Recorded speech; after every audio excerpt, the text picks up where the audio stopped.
स्वागत है आप सभी का एक बार फिर से साइंस क्लासेज में। और हम आपके लिए लेके आ गए हैं some basic concept of chemistry की सीरीज में अगला वीडियो।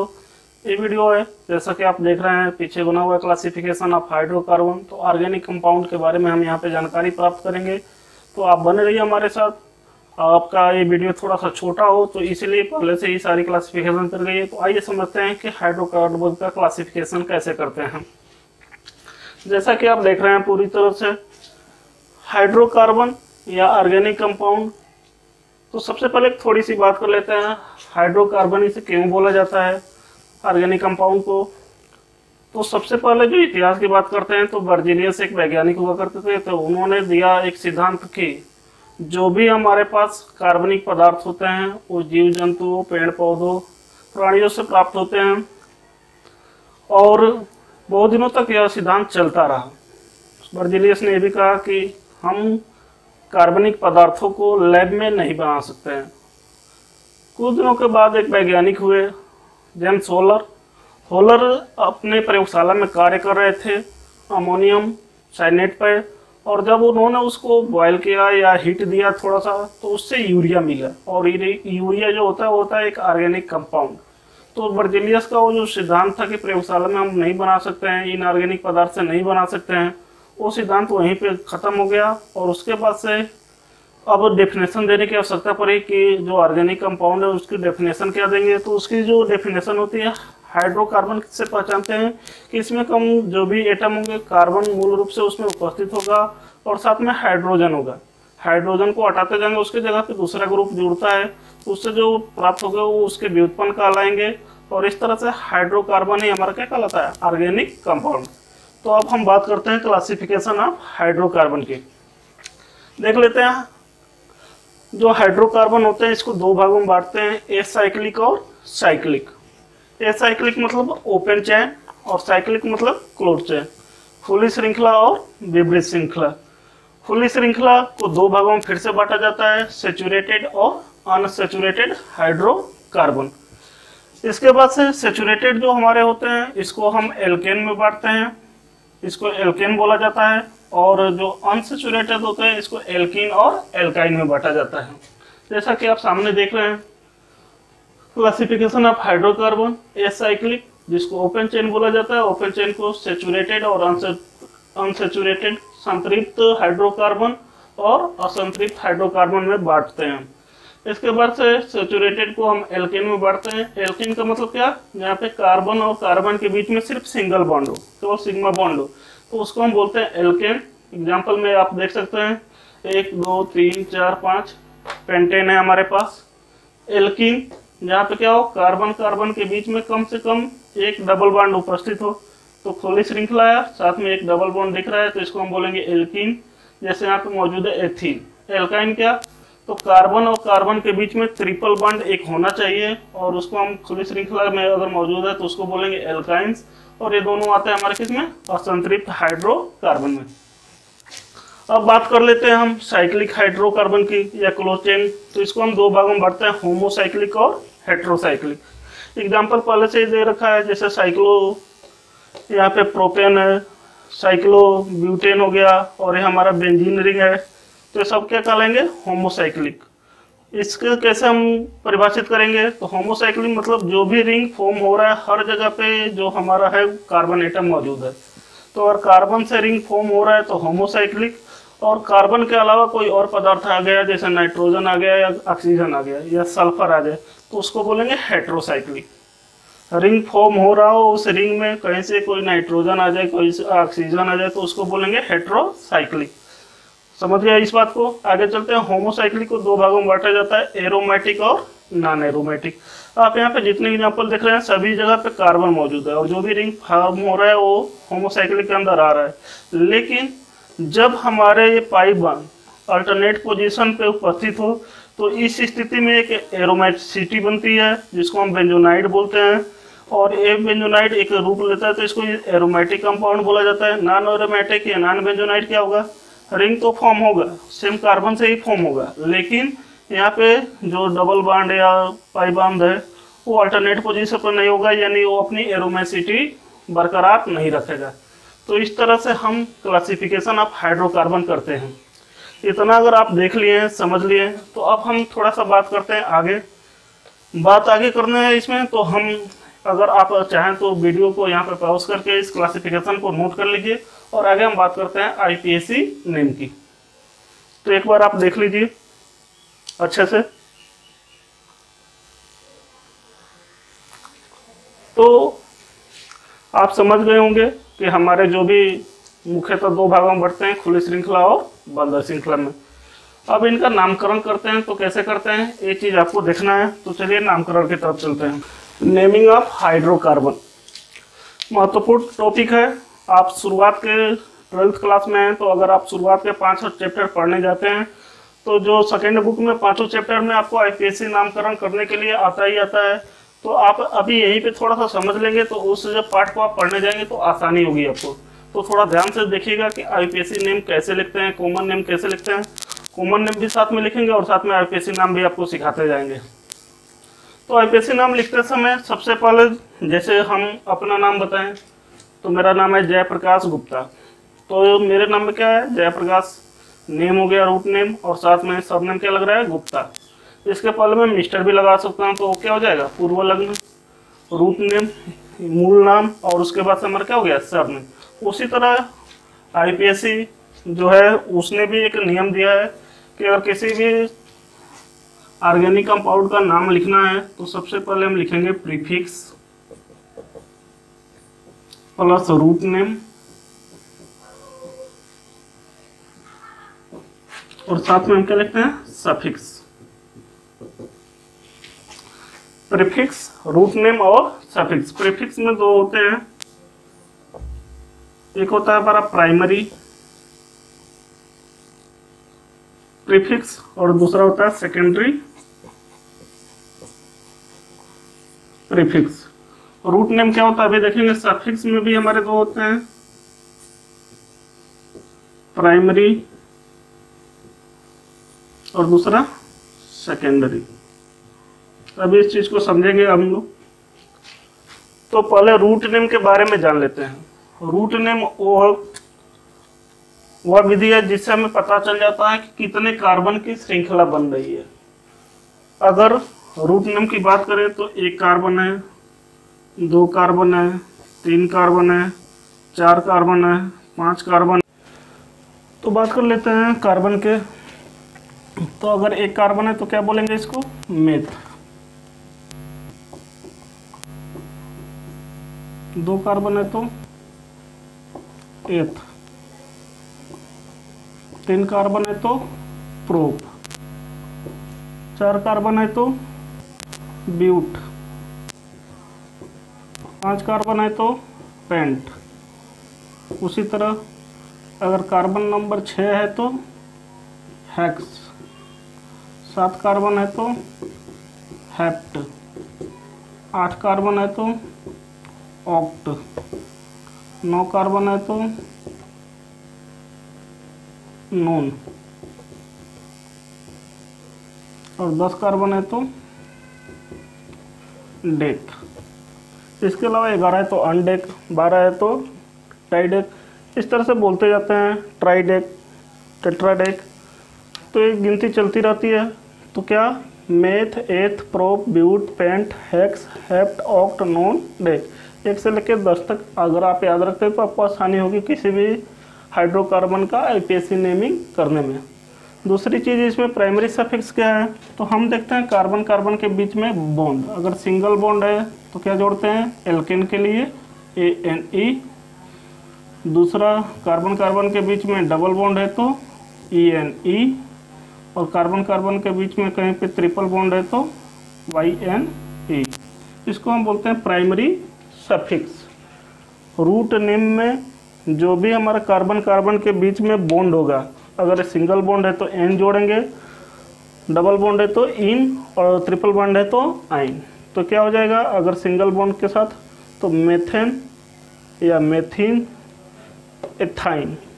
आप आईपीएसी नेम लिख सकते हैं। सेकेंडरी सफिक्स हमारा क्या होगा, तो ये हमारा फंक्शनल ग्रुप को दर्शाता है कि कौन सा फंक्शनल ग्रुप उसमें लगा हुआ है। तो फंक्शनल ग्रुप को देख के हम उसमें सेकेंडरी सफिक्स लिखते हैं। जैसे मान लीजिए OH ग्रुप लगा हुआ है तो इसके लिए जोड़ते हैं ओल। अगर हमारे पास CHO ग्रुप लगा हुआ है उसमें, तो हम क्या जोड़ेंगे, अल, तो इसको बोलते हैं हम सेकेंडरी सफिक्स। तो इन दोनों बात समझ में आ गया कि प्राइमरी सफिक्स क्या होगा और सेकेंडरी सफिक्स क्या होगा। सबसे पहले रूट नेम लिखेंगे।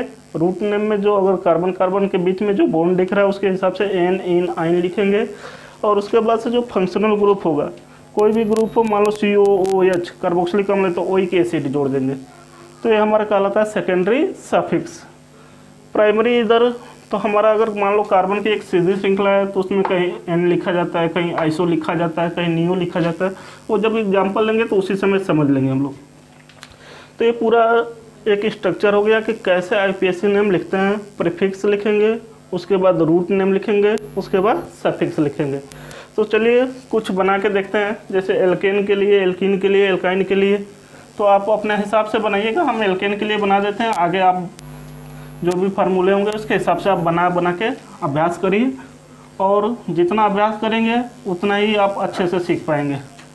तो सबसे पहले मान लीजिए एल्केन, एल्कीन, एल्काइन तीनों के लिए हम लिख देते हैं यहाँ पे एल्केन, एल्कीन और एल्काइन। इसका जो जनरल फार्मूला होता है CnH2n+2। इसका होता है CnH2n और इसका होता है CnH2n-2।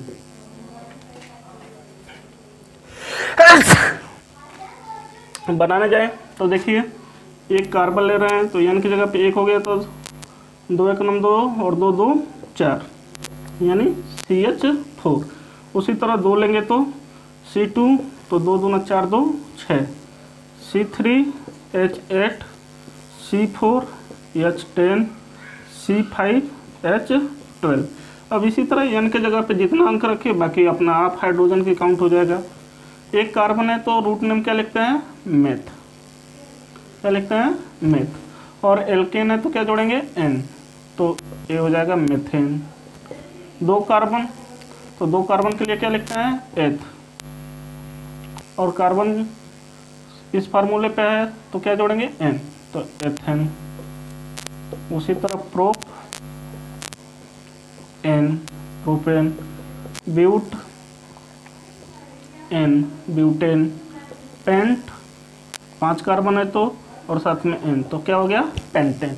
उसी तरह यहाँ पे मान लीजिए लेते हैं तो अगर 1 लेंगे तो C और साथ में क्या हो जाएगा, H2। तो CH2 तो होगा, लेकिन अब कार्बन कार्बन के बीच में डबल बॉन्ड चाहिए, तो 1 से न लेके यहाँ से 2 से शुरू करेंगे। तो मान लीजिए हमने लिया 2, 2 दूना 4, C3H6, C4H8, C5H10।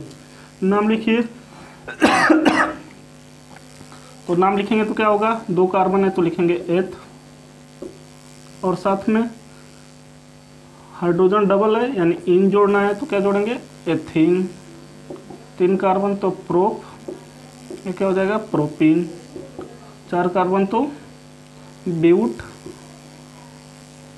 और ये क्या हो जाएगा, इन, ब्यूटीन। उसी तरह क्या हो जाएगा, पेंटीन। उसी तरह इसको देखें तो C2, 2 दूना 4, 4 में से 2 गया 2, C2H2। C3 लेंगे तो 3 दूना 6, 6 में से 2 गया 4। C4 तो 4 दूना 8, 8 में से 2 गया 6। C5 और 5 दूना 10, 10 में से 2 गया तो 8। नाम लिखिए तो 2 कार्बन है तो एथ, और साथ में YnE जोड़ेंगे तो क्या हो जाएगा, एथाइन, प्रोपाइन, ब्यूटाइन, और ये क्या हो जाएगा, पेंटाइन। तो देखिए कितना आसान है। आसानी से आप किसी भी श्रृंखला के लिए, चाहे वो एल्केन हो, एल्कीन हो, एल्काइन हो, रूट नेम लिखेंगे और साथ में प्राइमरी सफिक्स एन, इन, आइन जोड़ देंगे। जो भी फार्मूले के ऊपर हमारा वो मॉलिक्यूलर फार्मूला होगा उसके हिसाब से। या अब जो हम हाइड्रोकार्बन है उसको प्रेजेंट कैसे करते हैं, तो ये तो मॉलिक्यूलर फार्मूला हो गया। तो एक विधि यह हो गई कि हम मॉलिक्यूलर फार्मूला से उसको दिखाएं। दूसरा रिप्रेजेंटेशन करने का तरीका है कि इसको हम खोल दें, तो उसको बोलते हैं एक्सपेंडेड फॉर्म। तो एक्सपेंडेड फॉर्म कैसे होगा, तो मान लीजिए यहाँ पे 5 कार्बन है और 10 हाइड्रोजन है, तो पहले तो हम 5 कार्बन ले लेंगे और चूंकि डबल बॉन्ड है तो यहाँ पे एक डबल बॉन्ड दिखा देंगे और क्या करेंगे, जो भी कम पड़ रहा है तो क्या करेंगे, हाइड्रोजन।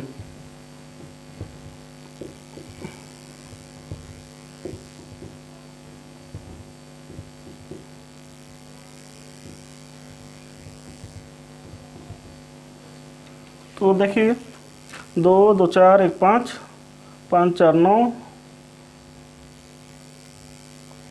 3 2 5 2 7 2 9, यहाँ पे एक ही होगा, 5 पॉइंट हो जा रहे हैं, तो 3 4 5 6 7 8 9 और 10, ये 10 हो गए। इसको हम बोलते हैं एक्सपेंडेड फॉर्म। इसके अलावा इसको और दिखा सकते हैं, 5 कार्बन है तो 1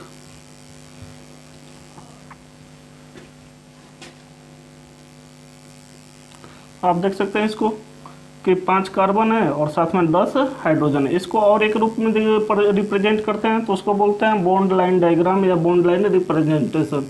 5 कार्बन है, 1 2 3 4 और ये 5, 1 कार्बन 2 कार्बन 3 कार्बन 4 कार्बन और 5 कार्बन, और एक जगह पर डबल बॉन्ड है तो ऐसा डबल बॉन्ड दिखा दीजिए। तो इसको भी हम क्या बोलते हैं, पेंटीन ही है, लेकिन ये रिप्रेजेंटेशन कैसा है, बॉन्ड लाइन डायग्राम। तो इस तरह से आप बॉन्ड लाइन डायग्राम भी बना सकते हैं या एक्सपेंडेड फॉर्म में लिख सकते हैं या सीधे मॉलिक्यूलर फार्मूला लिख सकते हैं। तो ये रिप्रेजेंटेशन होता है हाइड्रोकार्बन का। मान लीजिए हमें लिखना है C2H6 को बॉन्ड लाइन डायग्राम के, तो हम क्या करेंगे, यहाँ पे 1 और 2, 1 कार्बन 2 कार्बन, ऐसे केवल हम अगर खींच दें एक लाइन तो क्या दर्शाता है हमें, इथेन का। यहाँ पे भी कार्बन होगा, यहाँ पे भी कार्बन होगा, और हाइड्रोजन जितने कम पड़ रहे हैं बॉन्ड में तो चलिए देख लेते हैं एक बार फिर से आईपीएसी नेमिंग। और आईपीएसी नेमिंग जो होती है, अगर आईपीएसी नेमिंग की बात करें, आईपीएसी मतलब इंटरनेशनल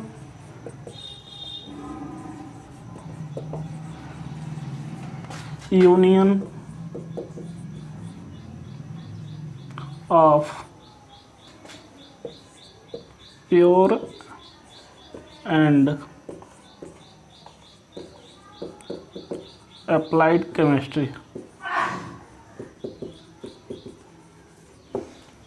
ये तो हो गया आईयूपैक का पूरा नाम, international union of pure and applied chemistry. ये जो रूल बोलता है कि कैसे किसी ऑर्गेनिक कंपाउंड का नामकरण करेंगे, तो पहला इसमें रूल हम देखते हैं, सिलेक्शन ऑफ लॉन्गेस्ट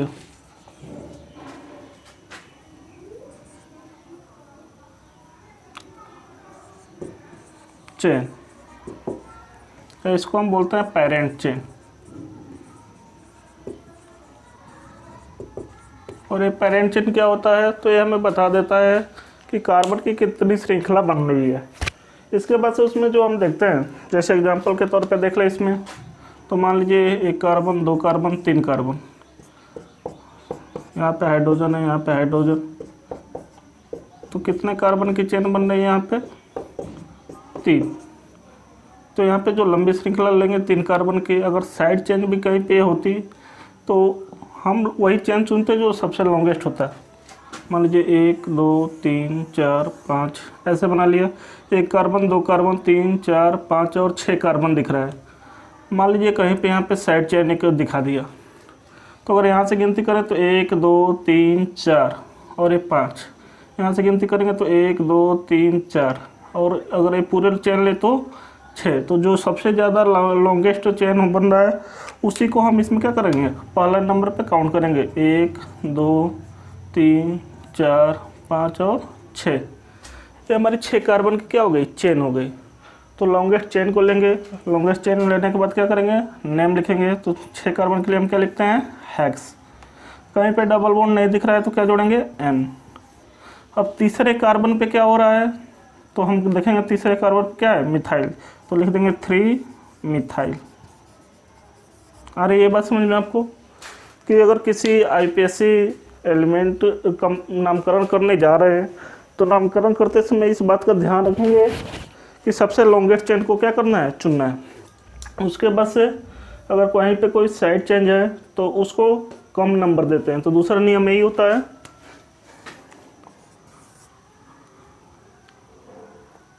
लो या मिनिमम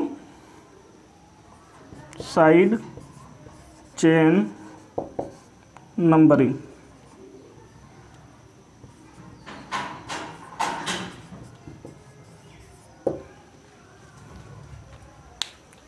तो आप देख रहे हैं पहला rule, selection of longest chain, सबसे लंबा चेन चुनेंगे।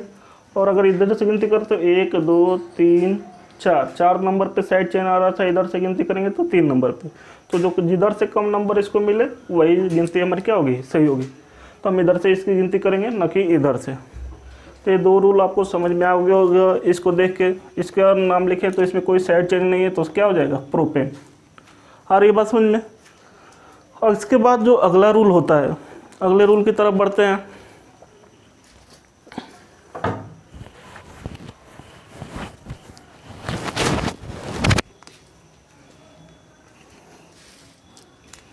अगले रूल में हम देखेंगे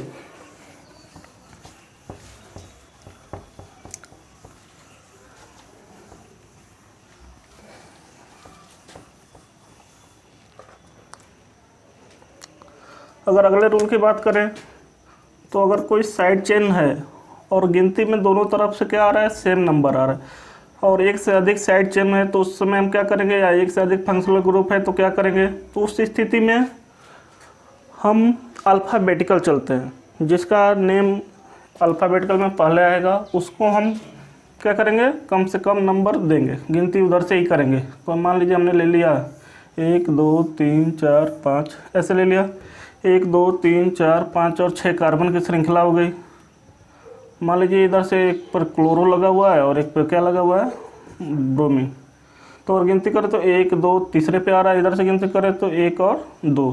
तो फंक्शनल ग्रुप जिधर से कम नंबर पे आता है उधर से गिनती करते हैं, 1 2 3 4 5 और 6।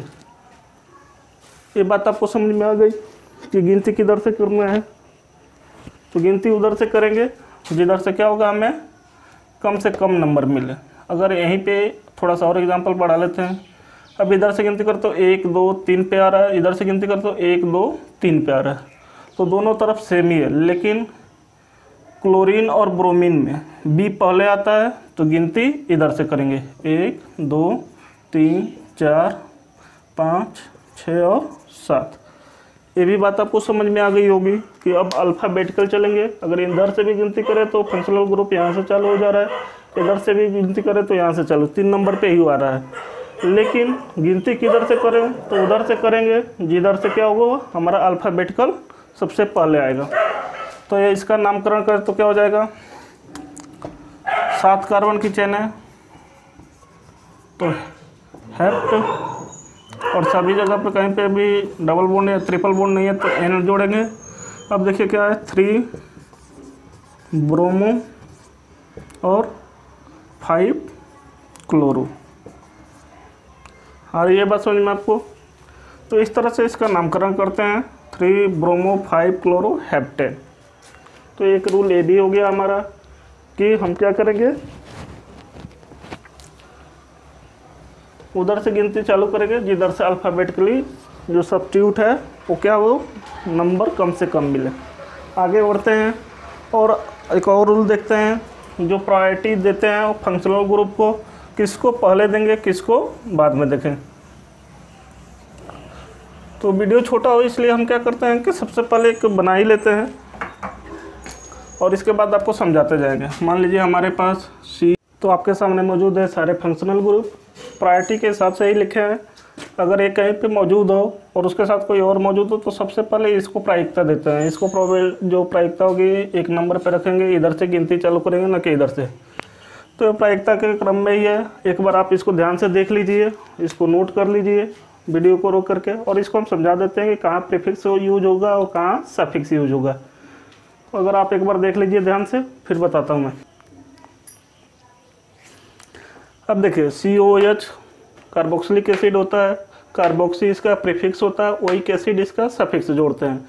मान लीजिए कोई एल्केन है, मेथेन है, तो हम क्या कहेंगे मेथेनोइक एसिड, एथेन है तो एथेनोइक एसिड। उसी तरह SO3H सल्फो और सल्फोनिक एसिड क्या हो जाएगा इसका सफिक्स। ये हमारा क्या है ओइक एनहाइड्राइड, ओइक एनहाइड्राइड जोड़ा जाता है। ये हमारा क्या एस्टर ग्रुप है तो इसमें OH जोड़ा जाता है। ये है हाइलाइड तो हम इसमें क्या जोड़ेंगे ऑयल हाइलाइड। ये हमारा एमाइड ग्रुप है तो एमाइड। एल्डिहाइड ग्रुप है तो ऑक्सो इसका प्रीफिक्स होता है, अल इसका क्या होता है सफिक्स। इसके अलावा OH एल्कोहल ग्रुप, हाइड्रोक्सी इसको हम सफिक्स में प्रीफिक्स में यूज करेंगे। और ओल NH2 एमीन ग्रुप है तो एमाइन यहाँ पे। एल्कीन, एल्काइन, एल्केन, ये वरीयता का क्रम होगा कि अगर कहीं डबल बॉन्ड है तो उसको 1 नंबर, एल्काइन है तो उसके बाद, और एल्केन को सबसे लास्ट में। इसके लिए इन, आइन और एन जोड़ते हैं। इसी के साथ ROR ये हमारा होता है ईथर ग्रुप, एल्कोक्सी जोड़ते हैं। Halogen group, fluorine, chlorine, bromine, iodine के लिए हाइलो, अगर फ्लोरीन है तो फ्लोरो। ये सब प्रीफिक्स में यूज होते हैं। इसके लिए क्या होता है कोई सफिक्स नहीं होता है। NO2 क्या है हमारा नाइट्रो, तो इसको आप ध्यान में रखिएगा। तो आइए बात कर लेते हैं कुछ एग्जाम्पल लेके और फाइनल करते हैं आज के टॉपिक को। तो इसी में से कुछ एग्जाम्पल लेंगे जिसमें फंक्शनल ग्रुप लगे होंगे और बात करेंगे हम इसके बारे में।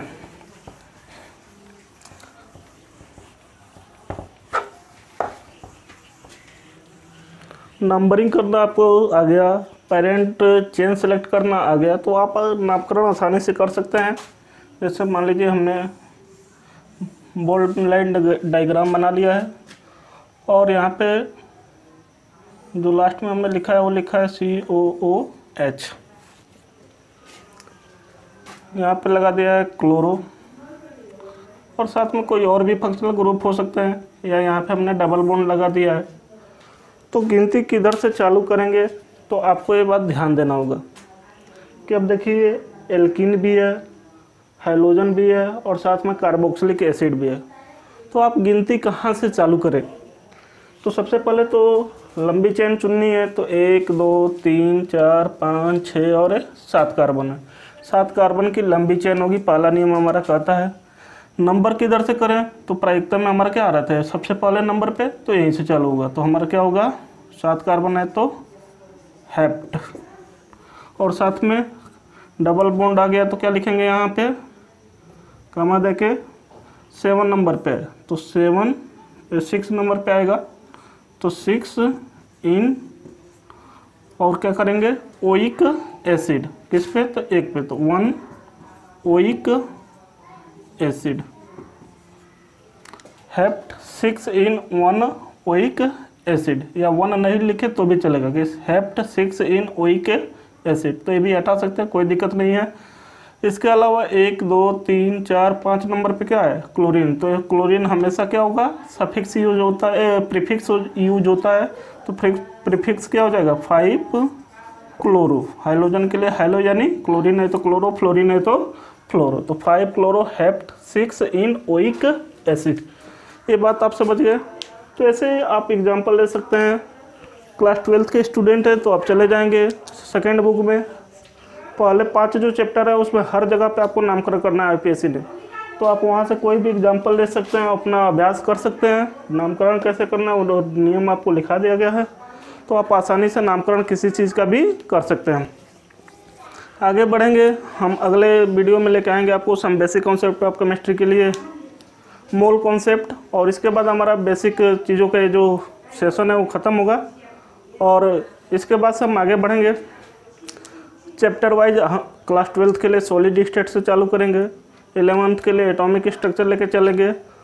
तो इस तरह से अब केमिस्ट्री की जो सिलेबस है वो हम लेके चलेंगे 11th और 12th के लिए। और आपको अलग से कोई और वीडियो चाहते हैं, कोई टॉपिक चाहते हैं, तो आप कमेंट बॉक्स में ज़रूर बताइए। और साथ में ये हमारा व्हाट्सएप नंबर, अगर आप इस पर संपर्क करना चाहते हैं, आप अपने सुझाव देना चाहते हैं, तो व्हाट्सएप नंबर पे भी कॉल कर सकते, मैसेज कर सकते हैं अपने। तो बने रहिए आप हमारे साथ। अब हम आपके सामने सिलेबस लेके चलेंगे, तो मिलते हैं जल्दी। एक और वीडियो आएगा।